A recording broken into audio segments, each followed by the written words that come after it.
Hey there, welcome to another edition of Vegas Bad Boys of Podcasting. And it is I, DJ Impact, with Sin City Steve and Rob Bastellari. And we welcome It's everyone. DJ Moneybags, because now I know what those seats must have cost you after I got my WrestleMania tickets. No shit. It's a lot of Uber driving and Samsung TVs. Oh, Jesus. Yeah, so everybody, listen, welcome to the show here. Make sure you throw all your comments in the chat box of Twitch, YouTube, YouTube or Facebook Live. It will try to get it in as we see fit. And with that, fellas, let's get right into it. I know there was a lot of wrestling this past week, so let's see what is too sweet for the week.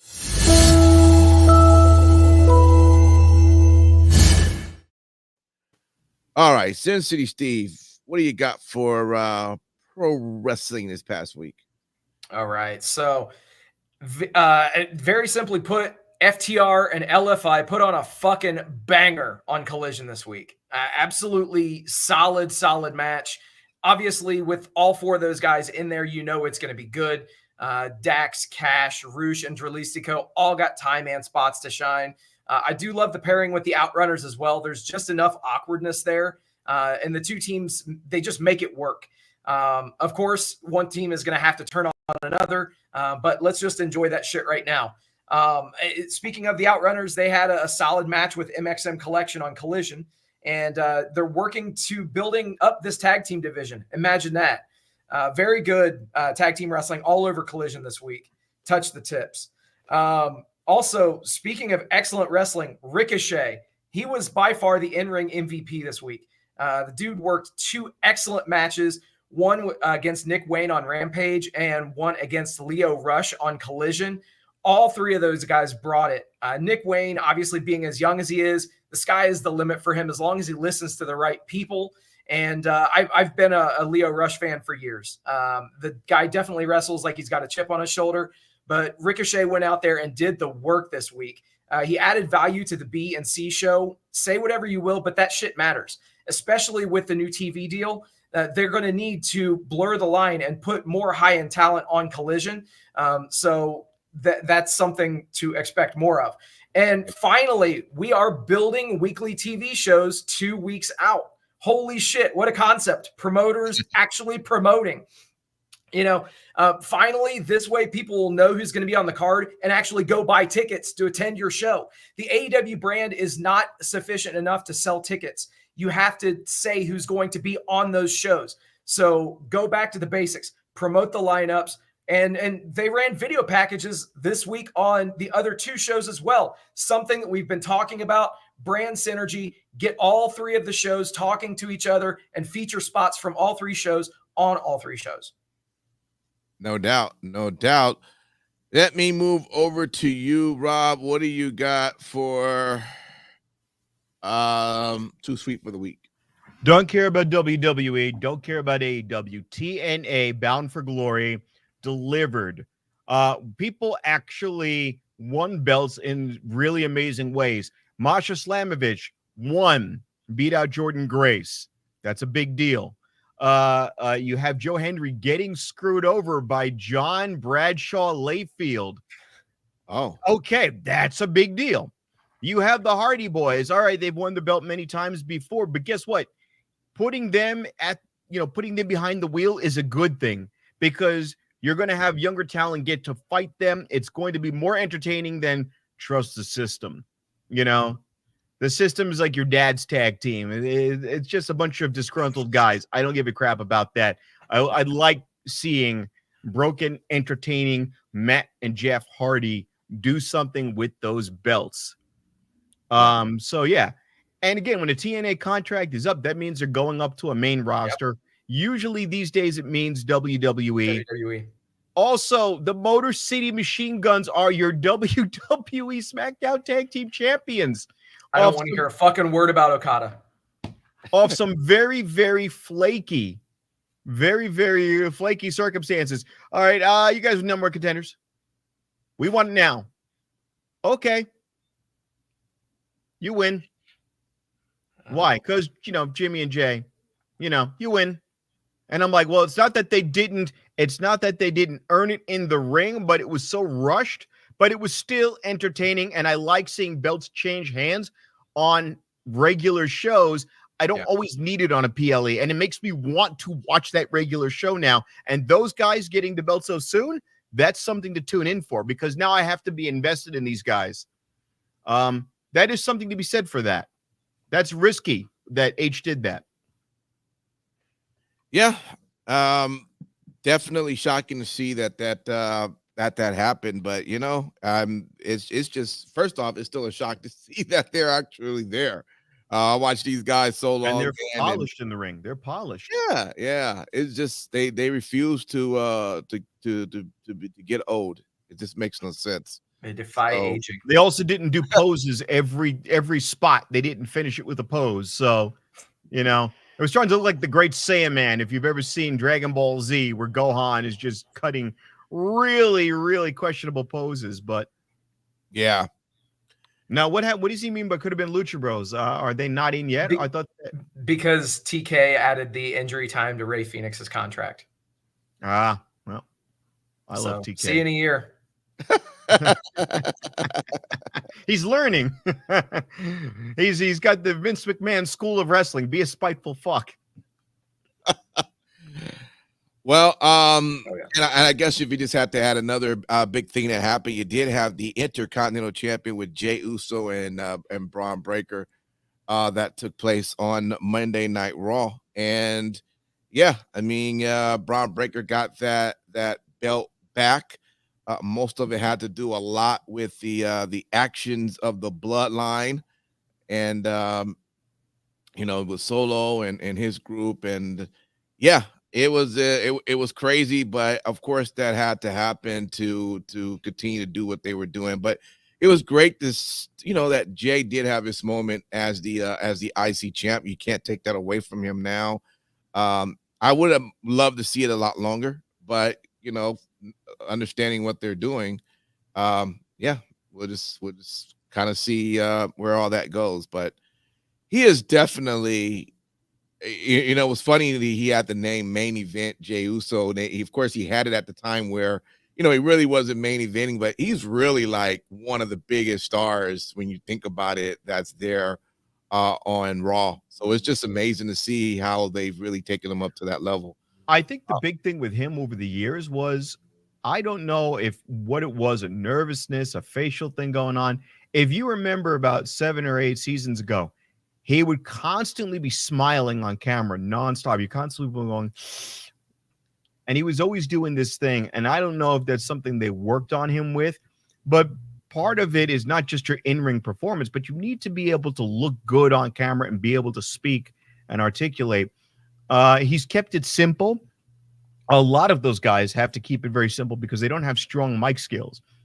And he's one of them. And he's boiled it down to yeet, no yeet, main event Jey Uso in your city. That's it. That's what he's got. The other guy's got acknowledge me. So then Solo Sikoa's got acknowledge me. And the only thing with Solo Sikoa is I don't know why it looks like he went to the old mom's section at Kohl's to get his suit. I just don't get it. Like he's dressed up like an old Jewish woman going to a town board to complain about noise ordinance or something. I mean, he's got these little slip-ons, and he doesn't look very threatening. Okay, that's my only thing with Solo Sikoa's mob outfit. Well, he doesn't have to look threatening if he's got the guy right next Jacob to him. Fatu, that looks very threatening. Exactly. Well, Jacob Fatu looks like that guy that went off his meds, and Jacob looks like if you happen to see him walking on the same side of the street you're on, you're gonna go, you know what? Fuck it, I'm going across the street. That's how he looks. But then you got Solo Sikoa, and Solo Sikoa looks like Hawaiian Nathan Lane. He's got the blonde tips, he's got the chains and the turtleneck. Wow. Now we're going to have to deal with this problem with the fake bloodline. It seems like it just keeps coming back every month. Oh, God. All right. Let's see if there's anybody that needs some love out there. Let's do it.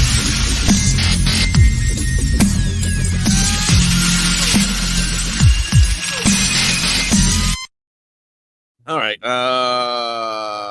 Rob, is there anybody you like, man, this person needs just a little bit more love? You know what? I have a hard time sometimes thinking of somebody, and right now, what I saw this week shocked me when they did this opening thing on Dynamite where Chuck Taylor comes out dressed up like the Help, you know, with the headset and the little belt, Mhm. and they used him. He's an agent.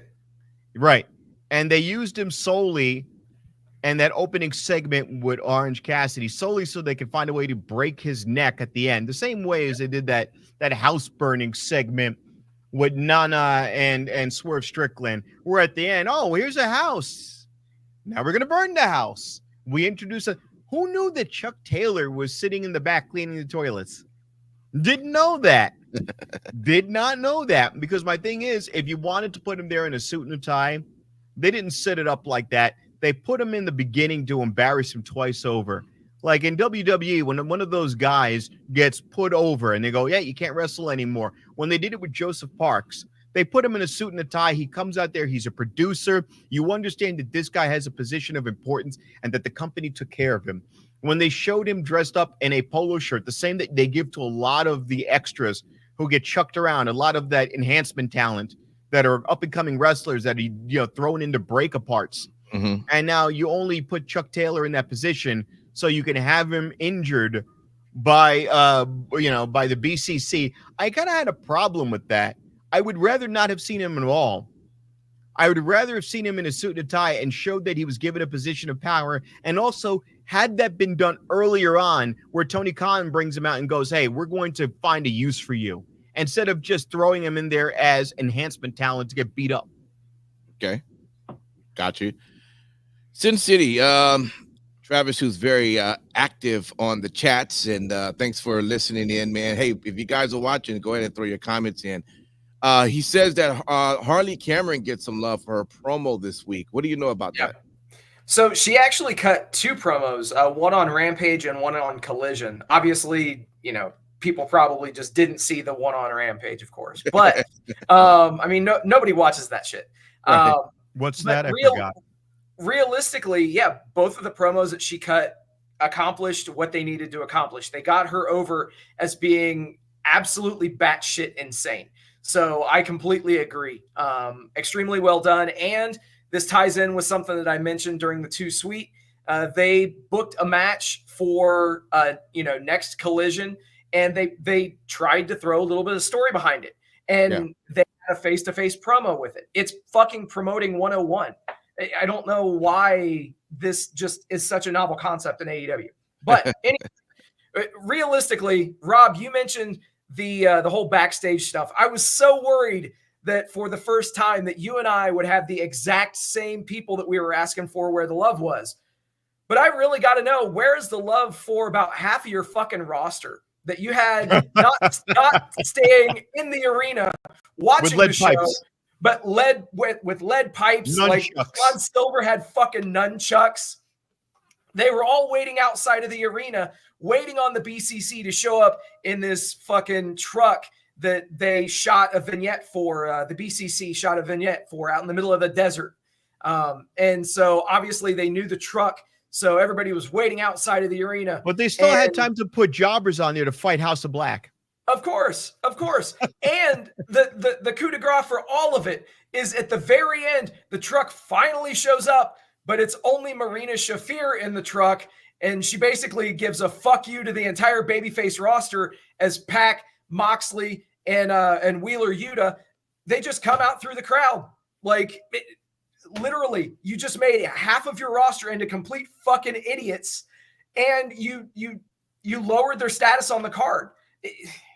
There's a term in AEW for this. There's a term in AEW for that. It's called the workhorseman, which is another way of saying the job squad. Remember the job squad, bro? It's a good thing that fucking Best Buy has this copyrighted and trademarked, because they were not the job squad. They were the fucking geek squad. They were absolutely made to look like the biggest bunch of fucking geeks in the history of professional wrestling. Well, the Geek Squad actually know how to solve problems and fix things. Well, there you go. So no, we don't want to lower them. Yeah, The Geek Squad, that is. no need to besmirch the Best Buy team members on this. No. Me and Daryl, we take insult. Those are our friends. I wasn't insulting them by any stretch of the word. Compared them to the fucking lower roster on AEW. Here we go.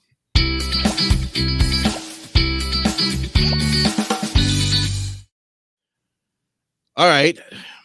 WTF.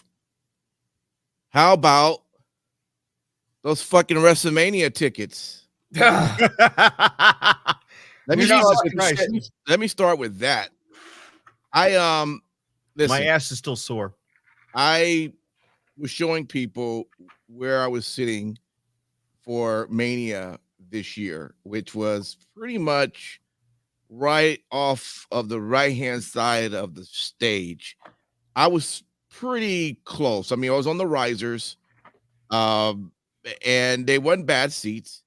They were 500. Okay. That same area equivalent for at a zero next year is anywhere between, it's not 5,000, but it's anywhere around 14 to 1,900 bucks. Yeah. And I'm hoping, this is what I'm hoping. I'm hoping this is only happening because it's Vegas. Because I don't know where Mania is going to be. I don't know if it's Indianapolis. I don't know if it's back to Philly. I don't know if it's going to be in Wembley Arena. I don't know. But what I'll tell you is this. I cannot see them charging those same type of prices there because they're definitely going to be laughed at. I'm hoping it's the same idea that people think of Vegas, which sucks. But let's be real. When you look at the Raiders, they haven't won they barely even make the playoffs. And if you try to find out, what the price is, and I think you know, Sin City, you tried to get some tickets to the Pittsburgh to the Steelers game, yeah, it's crazy to get tickets to see the Raider game, and it's packed. If you watch the game with KC today, packed. Okay, so okay, I get it. I'm hoping that's what it is, because if not, that's going to be a problem for a bad precedent. But it makes no sense that there would be something special about Las Vegas that would require them to inflate the prices so much. And the reason why I said $5,000 was I went to the pre-sale, and going down the ramp, not adjacent to the ramp, but that one tier above, was $1,900 a day. With taxes and any insurances, that came to over $4,000 to not even be on the ramp, but to be on the seat of the seat above and to the side of the ramp. So there was a kind of an obstructive view, because you're kind of angled behind the Titantron by about 10 degrees. Well, so, and another thing that I noticed is that it seems like it wasn't any single days. It's all you had to buy two day combo. Yeah, that's another thing. So that was bad. That was definitely be a problem. Hey, you know what? They gonna fuck around. This going to be in my last little Mania. I've done a lot. It's been exciting. You and I both. You know? And here's my thing. Nobody asked them to do 2 days. I didn't. I look at WrestleMania as the Super Bowl. Yeah, that's the way I see it. They came in tuxedos. It was a professional event.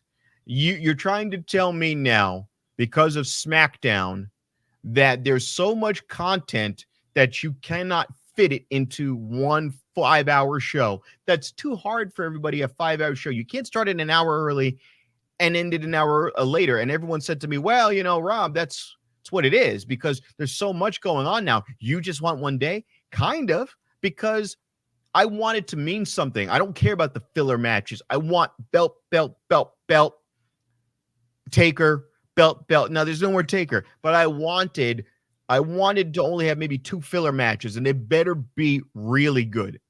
Yeah. Like a bloodline type Civil War thing. Well, listen, Travis is right. They're paying a lot of money for it, but now you're passing on that cost to me. And you're not giving me a choice on days I want, because a lot of people are going to buy night 2 because they don't want to go to night 1. Well, I'll tell you this. It's like I checked tickets earlier today, and I could tell you, um, I could tell you that a lot they still have a lot of seats. I mean, although they've sold out half of the stadium, in the other half of that stadium, I mean, there's still a lot of seats available, and I think people are really thinking about, especially when the 400 level is at $14 and $1,100. And that's the I problem. well, I'm gonna guess it's gotta come down. It's no way it can stay that way if no one ends up buying them, because I think it's probably gonna stay like that for a little bit.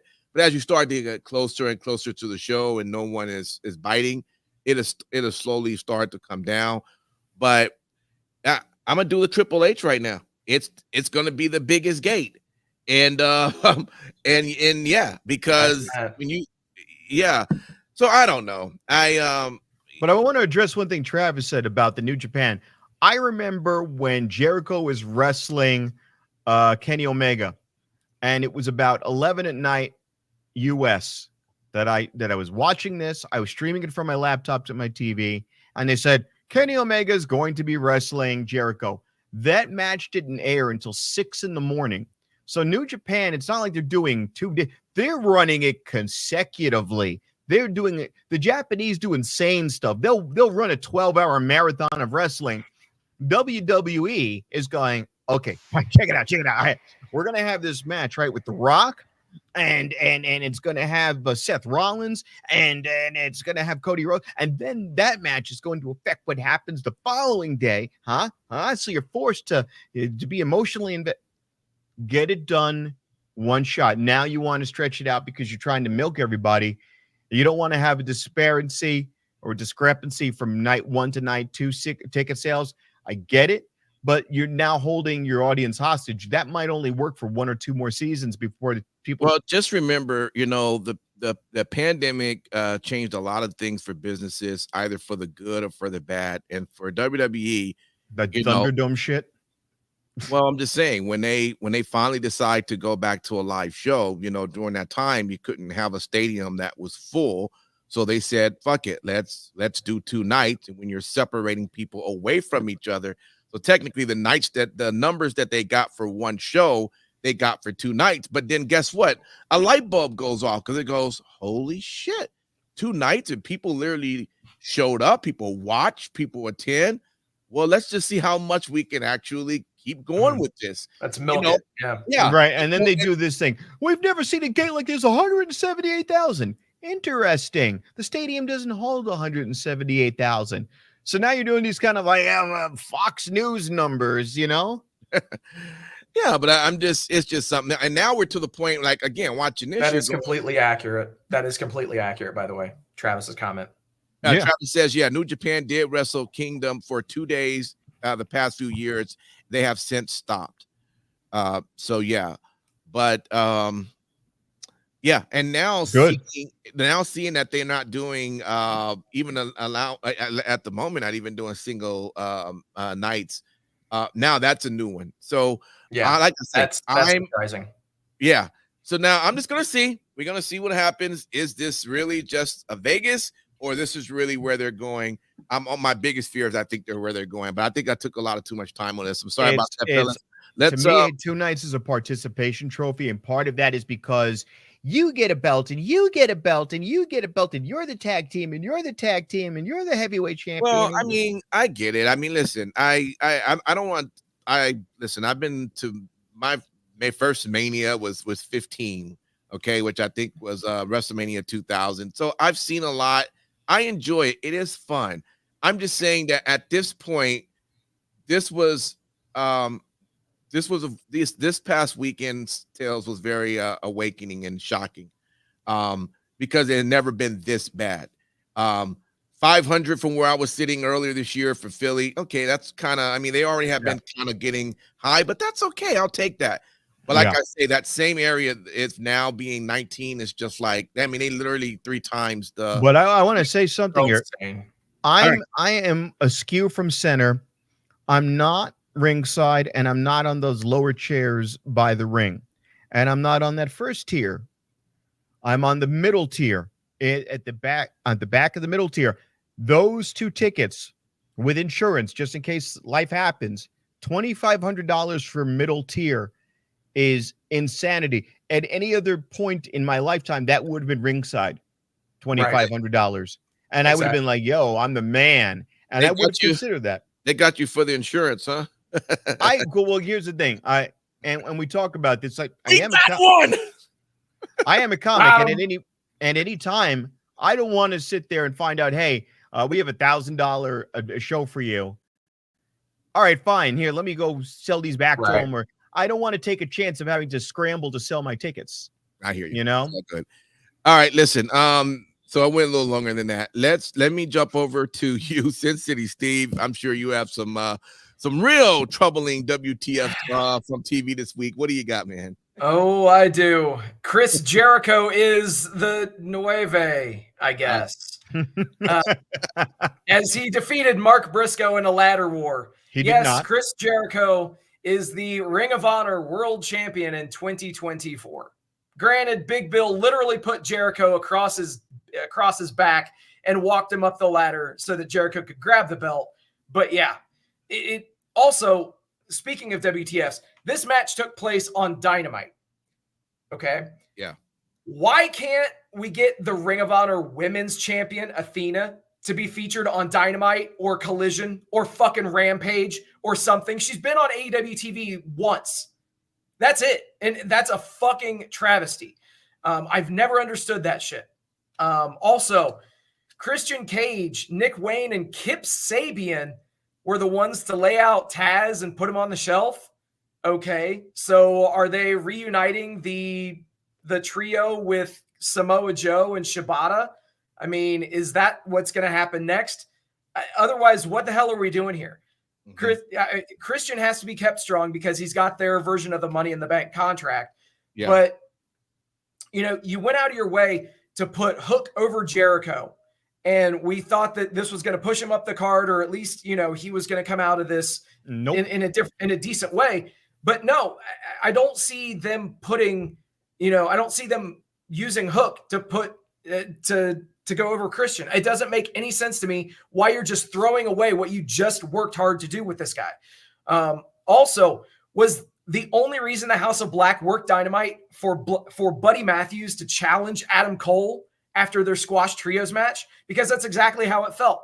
And then, like you said, fuck Ticketmaster and their dynamic pricing bullshit. Fuck that noise. I still haven't bought my tickets. And to be honest, I'm probably going to wait until the day of the show. And you know what? I'm glad you actually said that, Sin City. I forgot to mention a lot of that pricing big jump also has to do with Ticketmaster itself. Yep. When you get to look at the fee that they were adding, you're going, wow, for real? We're charging another $500 because what? Why are you charging that? It's one thing for a face value seat to cost what it is, but now you're charging $500, $400 for what? For fees. It's fuck out of here. I swear. It's yeah. Rob, what do you got, man? What's WTFs? Well, I'm looking at my notes here, and we finally find out why Kyle Fletcher screwed over Will Ospreay, and it was weak sauce again. I'm not an underling. I'm not Will Ospreay. I'm not Will Ospreay. Let me shave my head. I'm not Will Ospreay. How many times have we seen this gimmick before? It's like freaking Don Callis whipped out the old WCW, ECW playbook, old 90s. I am not the other guy. Oh, wait a minute. Okay, I'm not the other guy. Oh, I'm not the other guy. I'm my own man. I'm going to shave my head to prove it. Now I look like a fucking British testicle. Yeah, all right, great. Adam Cole versus Buddy Matthews. Wasn't Adam Cole supposed to be feuding with MJF? So why is he fighting Buddy Matthews? And also, the disparity in size. Adam Cole is a fucking twig. Buddy Matthews is a brick shit house. Right. And no kayfabe universe even. Can you make me believe that Mike's fucking boom drop knee to the back of freaking Buddy Matthews' head is ever going to actually take him out? This is where kayfabe goes bad. all the times that we see Brian Cage lose, okay? Brian Cage, lost to a woman once, and he went, How dare he? So I'm watching this crap. And then also with that Jericho match, you're trying to tell me Tomohiro Ishii couldn't come out a minute earlier and save his buddy, that we only did this so we can build a match with Tomohiro Ishii, who can't speak any languages because he says that a fucking thing. I'll even take subtitles. He doesn't say anything. When's the last time that motherfucker won a match? Exactly. I'm not afraid of a guy who is tough but doesn't win matches. Okay, it's like Brian Cage. Did you know that Brian Cage was a TV champion? I didn't know that. I didn't know that until they paraded him around with that belt, and I still don't care. We've seen him at local shows. He's a nice guy. Yeah. Guess what? You could be the best guy in ring and all of that, and they don't know what to do with you. Hook? Why is Hook fighting the pediarchy? What is that going to do for him? Nothing. They don't know what to do with Hook. All they have to do is, fine, maybe this will be an excuse for them to have him be mentored by Taz. Great. Did we need to have Christian Cage there for that? No. Taz should be Hook's Arn Anderson. Done. Why are we doing all this other workaround, which it's not going to benefit Christian Cage or Hook?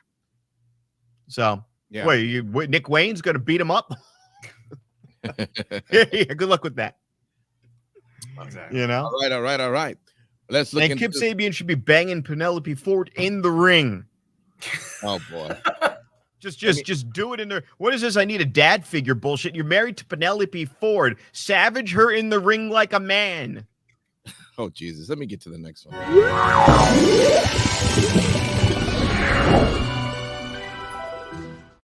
All right. What are people looking forward to? I know that Crown Jewel is coming up pretty soon, and they look like they're putting on some pretty good matches, definitely for that event. I got to tell you that I like how they started Raw with the Seth Rollins and Bronson Reed attack, and they had that several times during the show to really build up that particular match, because of course we know why Seth is upset. He was taken out by Bronson Reed, and that whole highlight of what Bronson Reed did to Seth was, as far as I'm concerned, could have been one of the moments that really put Bronson Reed on the map. I mean, I've always been a big fan of his, but those moves of those 6 splashes off the top rope to him was just crazy. So I mean, there is that coming up, and another thing too. Shout out! This was something I know WWE is still playing around with the idea of all their camera angles and stuff, but shout out to how Randy Orton actually stopped by Gorilla to talk to Triple H because he had a grievance. And we're literally watching this while he's supposed to be walking out to the ring. He stops at Gorilla to talk, and Triple H is pretty much yelling at him like, "What are you talking about? Get your ass out there to the ring!" Again, something different, and now you got that match, something to look forward to with KO and Randy Orton. So it seems like overall that Crown Jewel is going to end up being something. I'm not ready yet to jump on to watching these shows yet. I'm not saying I'm going to stick to this forever, but I'm not there yet. And those who's followed the show know my whole position with a lot of the Saudi shows that took place. But I will say this is coming to look together like it could possibly be a really good event, and of course they keep showing the new belt that they have that look like it's $1 billion belt that they got security guards walking around with and shining it up. So that looks like that's something that people are looking forward to. But I'm gonna go over to you, Sin City. What are you looking out for? So they're going to give Orange Cassidy some attitude and a bit more aggression, I guess. Obviously, Rob, you mentioned Chuck Taylor being the victim of the assault by the BCC. Obviously, they Pillmanized his neck. They stretchered him out. After that happened, Dynamite went off the air. But what they did was they kept the cameras rolling, and they aired footage that they recorded after the show went off the air, but the cameras were still rolling. That's the type of shit that you need to do. They furthered the angle by showing that footage on Collision and on their social media. That obviously, it looks like as if we're going to be getting a more aggressive character arc for Orange Cassidy, a bit of a character change, which is good. That's something that the guy needs in order to be taken seriously. And yeah, if he's going to be used for more than a comedy wrestler, I'm all for it. Also, Rob, you mentioned Kyle Fletcher. I do really want to see where he goes because of this. That Dynamite crowd was fucking dead for most of the night, but there was one segment that they were loud for, and it was the heat in that segment for Kyle Fletcher and for Don Callis.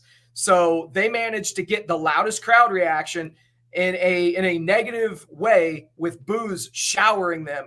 So I do want to see what they're going to do with this. I think Kyle Fletcher is amazing in ring, but the question mark has always been, how can he cut promos? He answered that question this week. And then we got to see where Private Party goes, because they got the fluke win on Dynamite with the roll up over Matthew Jackson, prompting them to throw out the stipulation that if Private Party loses their AEW World Tag Title shot next week at Fright Night Dynamite, they will split up. We know how this type of shit turns out. SCU had the exact same stipulation against the Young Bucks, and they split. So I think we're going to get what we talked about on the show. One of the Private Party members will side with MVP. Got you. Okay. I can see that. Okay, Rob, what are you looking out for? I almost don't want that to happen, because they also mentioned that who was the other guy who wanted to be their manager? Stokely Hathaway. Stokely Hathaway. There is a possibility that he saves them. If you want to go a weird route, he could save them and then go, look, I just saved your careers. So they could go that route, because if Stokely Hathaway is in the mix, then he's going to need a stable. He's going to need people to counteract what's happening with MVP. And don't forget Prince Nana. You've got 3 black managers. In fact, right now, all of the managers at AEW are black. You know, that Mark Sterling guy's gone for the time being. Yeah.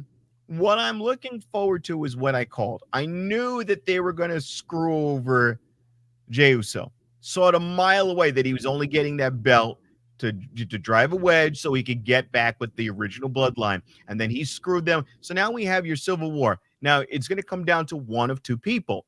You could do the original honorary Sami Zayn, or, which I doubt, or they do The Rock. And if you do The Rock gives you the family legitimacy. If you do Sami Zayn, you get the nostalgia of a year and a half earlier.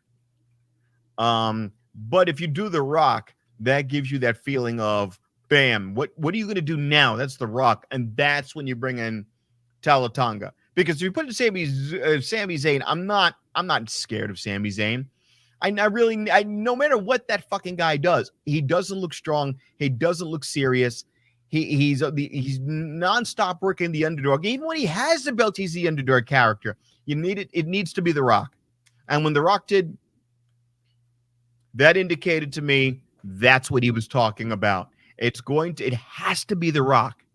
And also, I'm wondering how long they're going to drag it out for. But 2 other things. New Day, don't know which one's going to go heel. And as for your AEW's learning, bullshit. It's about consistency. You know, if I took hair pills every day, I'd look like this. But I take them once in a while, and once in a while it doesn't put hair on your head. So that's the problem with AEW. They're not taking their hair pills, and it's not consistent enough to have any appreciable gains with their audience. All right, let's get into Best in Show.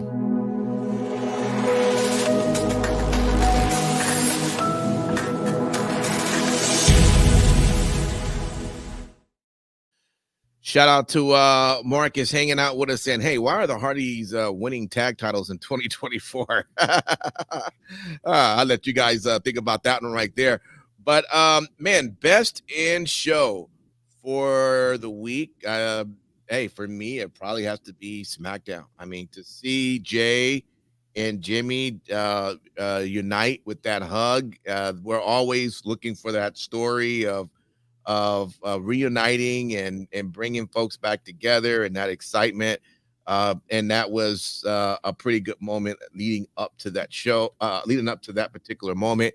Like I said, the way Randy started that show, kicked it off, I thought was really great.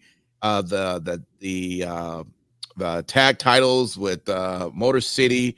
Overall, I just thought SmackDown did a really good show. So best in show definitely for me this week. But Rob, what was best in show for you this week? Bound for Glory. I'm going to go and go a different route. Okay. Again, if you have people change belts and belts change hands in a dramatic way, good storylines, why do we have the Hardys? Because the Hardys put asses in seats. Okay. And the Hardys with belts means that you're going to have a lot of people, faces and heel, chasing after them. So that means it's going to put pressure on them. And when you put pressure on the Hardys, you get some incredible transformations from Matt Hardy, which are always entertaining. Plus, I'd like to see how creative they can get. It's interesting to watch how their moves have evolved over the years as they get older. Poetry in motion used to be, you know, I'm going to hit you with a cannonball in midair. Now it's a splash. So there's little nuances to how their sets are evolving and how they're putting other people over. I can't put other wrestlers over and other tag teams over if I don't have them chasing me. I can't put you over if I'm chasing your belt, but I could put you over if you're chasing me and you have to meet my level. So this is a great opportunity for everybody in that TNA locker room to step up and get to that next level and say, hey, I just put on a banger of a match with the Hardys. Plus, you've got John Bradshaw Layfield in TNA. He's JBL. There is none of this, oh, I'm Nick Nemeth. And he fucked over Ryan Nemeth, you know? So We're seeing some interesting stuff happens. And I'm like, you know what? I want to watch TNA again. I want to watch TNA more than I want to watch Collision or Rampage. I didn't see Collision or Rampage this week. I was watching TNA, and I didn't miss all that much. By the way, and I'm sure he was about to finish up, so sorry for interrupting. No. But Sin City, right before we went live, gave me some crazy news on what happened to some of the tapings on TNA. Who do we have get injured? Sin City. So Chris Bay and El Hijo del Vikingo both got injured. Both got stretchered out, unfortunately. Wow. Vikingo landed awkwardly after a corkscrew moonsault in his match with Trent Seven and had to be carted out. And then Chris Bay evidently bonked heads with Matt Hardy. And so they threw him into a neck brace and stretchered him out as well. Wow. Didn't Vikingo face... Didn't he face Mike Bailey? I'm just reading the results from what I saw. Gotcha. So, but yeah, so as far as that goes, obviously prayers to both guys and their families. So yeah, absolutely. All right, Sin City, let me move over to you. What was best in show for you? For me, it was AEW Dynamite. Obviously, we talked about a lot of the things on the show. The opening match I didn't mention was Sammy Guevara and Shelton Benjamin. And dude, again, I said it last week. I'm saying it again this week. Shelton Benjamin looks like he's 10 years younger than his actual age when he's in that ring. Yeah. That dude is so fluid. He is such an athlete. And yeah, excellent. You see the picture of him with Sammy Guevara? He looks exactly the same then today. Oh, yeah. Exactly. And again, they're showing video packages trying to build up that story, even though they only gave it like a week of build. But they're starting to do this shit now. Obviously, building that consistency is going to be the key thing. But a shout out for Collision. One of the better episodes of Collision that I've seen in weeks. Of note, there was a promo cut by Mariah May which was fucking fire. They also put it up on their social media platforms. And yes, do shit like this where it's just a vignette, one take promo, and it felt real. It felt good. So, continue to feature her more frequently and also use her to mentor your other members of your women's roster because, they've got a lot of good pieces. They just need to put them together. Yeah, absolutely. Good stuff. All right, everybody, thank you for hanging out with us. We ask every Sunday that you pop on. We usually get started at maybe this is a tad bit after 8 p.m. Pacific Standard Time. And we love for you to be on so you can hang out. Thank you, Travis and Marcus, for participating with your comments during the show. If you're not able to watch us live, you can also download the podcast, which is pretty much on every platform. So whatever you listen to, I'm sure we are on it. And so we appreciate you for that. And we'll be back doing it again next week where there'll be more things to talk about. With that, final thought, Sin City Steve, what do you want to tell the good folks out there? All right. Also, one thing really quick, AEW just filed some new trademarks. AEW Max Month, AEW WrestleMax, and WrestleMax. So use that information as you will. I think we now have a name. AEW Cinemax. We can only hope that they get Penelope Ford in there. Anyway, thank you guys for hanging out with us tonight. Thank you for liking, sharing, subscribing, doing all the stuff that you guys do. We appreciate each and every one of you. Also, very special thank you to all the brave men and women serving this country, whether you're doing it on lands foreign or domestic. Thank you for doing what you do so that we can do what we love to do. And last but not least, repsports.com, reppsports.com. Go there for all your pre-workout, weight loss, and general energy needs. Again, repsports.com. Use promo code Vegas at checkout and save yourself 15%. All right, Mr. Comedian Rob, you got any dates we could come see you? I do. I do and I got to look at the calendar here. All right. And I unfortunately advertised it incorrectly, but I have, they would tell me the second, but it's usually on Friday. Look at my social media, but it should normally be Friday. But I'm going to be in Pahrump. And on Wednesday, I'm going to be in Las Vegas performing at a place called Noi Pits. I'm going to have that on Boss Comedy, BOCE Comedy, and expect a message from Donald Trump, okay? And quite frankly, we want to see Harley Dean, okay? And I want to see her scissor me Saraya daddy ass, scissor me Saraya ass, okay? Mama Saraya ass, scissoring Harley Dean, okay? It's going to be quite honestly, fabulous show, tremendous show. The rights to it are great. And I told Mr. Khan, you got to do it. You got to do it. You got to do Skinemax. Skinemax. AEW Skinemax. It's going to be huge. There you go. Y'all can see this man just at Boss Comedy. You can see where he's performing at every week out here in Vegas. And you will enjoy some good stuff. With that, we will see you guys next week. Take care and happy wrestling.